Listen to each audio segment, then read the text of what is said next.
ఈ నవరాత్రుల్లో వినాయక చవితి నవరాత్రుల్లో ఎక్కడ పట్టిన పులిహోరనండి. పులిహోర, పులిహోర, పులిహోర, దద్దోజనం పులిహోర. కానీ ఆ పులిహోర ప్రసాదాలుగా ఇస్తే వద్దని పక్కన పెట్టేసాం. వద్దని తీసుకోకుండా ఉండొచ్చు కదండీ! అలా కాకుండా తీసుకోకుండా పక్కన పడేస్తున్నారు. అట్లా చూసినప్పుడు నాకైతే ఎంత బాధ అనిపించిందంటే, ఎందుకంటే ఆ పులిహోర ప్రిపరేషన్ అనేది ఎంత కష్టం అనేది నేను స్వయంగా ఫేస్ చేశాను కాబట్టి నేను చెప్తున్నాను. యాక్చువల్‌గా అయితే ఈ పులిహోర ప్రిపేర్ చేసే బదులు బిర్యానీ చేసుకోవడం చాలా ఈజీ అండి. ఆ బిర్యానీకేమో విపరీతమైన క్రేజ్ ఉంటుంది. కానీ పులిహోరకి అంత క్రేజ్ ఉండదు.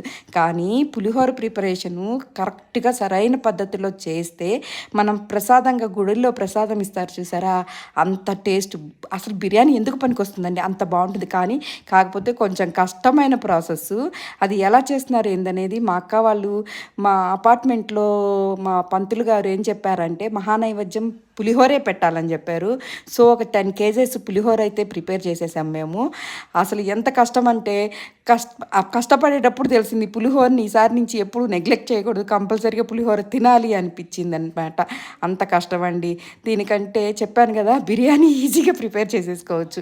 కానీ పులిహోర మటుకు చాలా కష్టం. ఎట్లా అంటే అన్ని ప్రాసెస్‌గా పద్ధతిగా కరెక్ట్‌గా చేసుకోవాలి. అంత కరెక్ట్‌గా చేస్తేనే అది అంత టేస్ట్ వస్తుంది.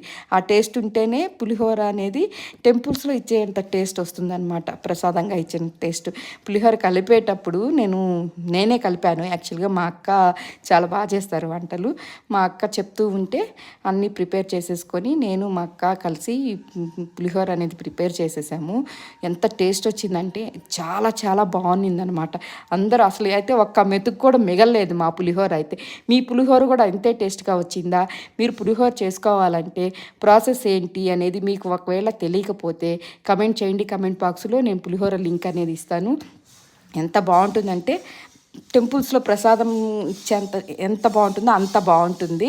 ఇదైతే కంపల్సరీగా చెప్తున్నా ఎంత బావుంటుంది టేస్ట్ అనేది. ఎందుకంటే మా అపార్ట్మెంట్‌లో మేము 10 కిలోలు పులిహోర మహానైవేద్యంగా ఇస్తే ఒక్క మెతుకు కూడా మిగలకుండా తినేసారండి. దీనికి ఇదే నిదర్శనము. అంత బాగా ఉంటుంది. కాకపోతే చెప్పాను కదా! పులిహోర కలిపేటప్పుడు చాలా కష్టం అనిపించింది. అబ్బా! ఏంది తొక్కలోది పులిహోర కదా అని తీసి పడేస్తాం కానీ, పులిహోర అనేది చాలా ప్రీషియస్ అండి. నాకు అర్థమైంది. సో, మీ అపార్ట్మెంట్‌లో మీరు కూడా పులిహోర ప్రిపేర్ చేసి ప్రసాదంగా పెట్టారా?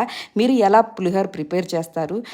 నేను ఎలా ప్రిపేర్ చేశాను అనేది మీకు లింక్ ఇస్తానని చెప్పాను కదా! కామెంట్ బాక్స్‌లో కామెంట్ పెట్టండి. అండ్ మీకు ఎవరికైనా పులిహోర ఇష్టమైతే చింతపండు ఆర్ నిమ్మకాయ లేదంటే మ్యాంగో కూడా పులిహోర చేస్తారు. Thank you.